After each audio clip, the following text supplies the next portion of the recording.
السلام عليكم ورحمة الله تعالى وبركاته كلنتي وعن ونكسن دمان أصحابتي قاليقة مeel kastoo ay iga daawanaysiin isi kastoo ay ii daawanaysiin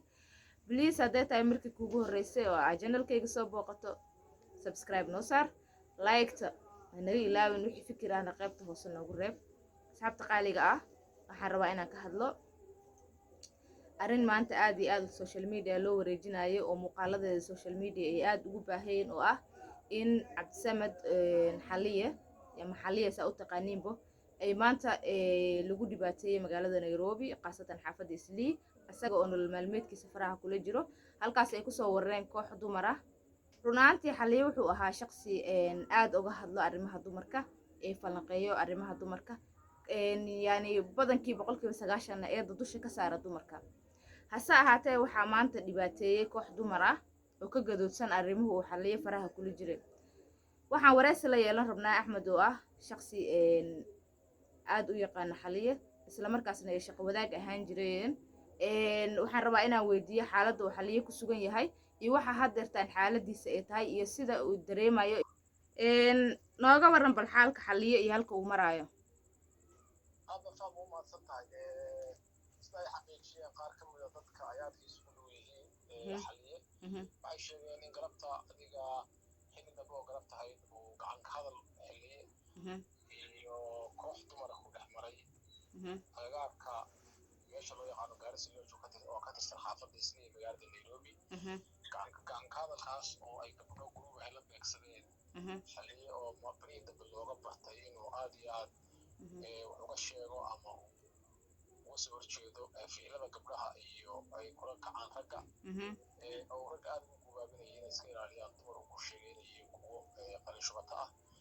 oo dhibaatooyin waaweyn ragga gaadhsiiya oo ka shubta lacagta una sheega ama maaragtay u abuura xiriir aan waxba ka jirin oo danaysi ah kaasi oo aad iyo aad baraha bulshada u qabsatay xaliye oo lagu magacaabo Cabdisamed cali xasan naanistu ay tahay xaliye oo ahaa nin dhalinyaro ah oo muddo ku noolaa waddanka Kenya ahaa nin wariye ah oo journalist ah oo aad loo yaqaano ayaa sanadihii dambe wuxuu isu bedelay inuu noqdo nin social media aad iyo aad uga hadla kuna kooban oo keliya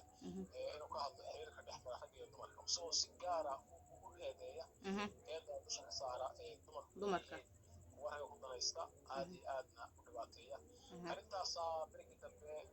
wax muuqanaysay sida laga arkay social media inay abuurtay colaad weyn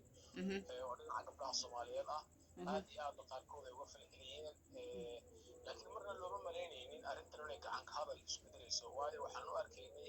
inay tahay arrin iska entertainment ama arrin maaragtay iska maaweela inay tahay u arkaynay iyo dhalinyarada iyo kaftanka iyo arrimaheed marna uma malaynaynin in gabdhaha Soomaaliyeed ay gacan ka hadal u geysan doonaan xaliye xaaladda xaliye dadka agdhow waxay sheegeen in maaragtay uu roon yahay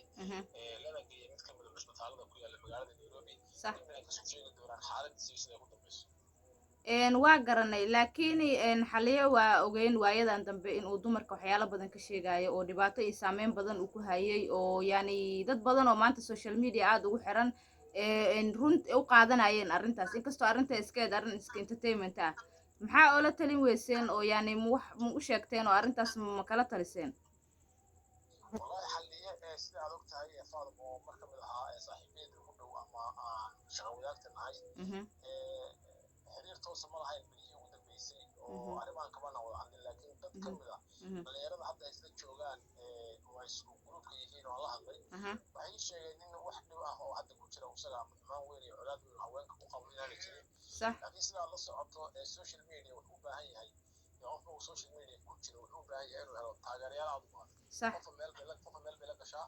marka isagu inuu weeraro gabdhaha Soomaaliyeed si uu helo dad badan oo daawada oo ka falceliya arrintiisa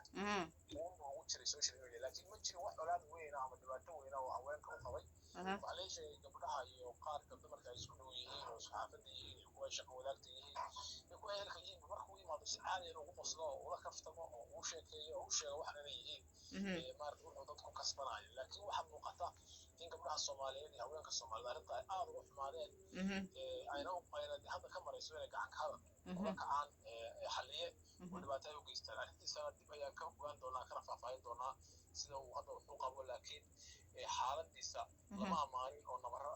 aan yareyn baa soo gaadhay sida la sheegay waa tahay axmedow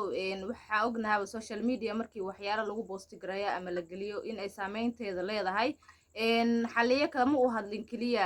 arrimaha dumarka iyo ragga in ay lacagahooda arrimaha dumarka ama ragga inay lacagahooda cishtaan oo keliya wuxuu ka hadlay xataa in rag dumarka wato ilmaha in aan la guursanin oo ilmo dadow aada korinin iyadoo ay jirto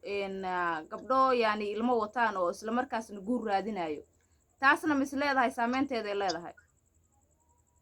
haba yaraatee wax weerar ama dhaliil ah oo dhinac ugu reebtay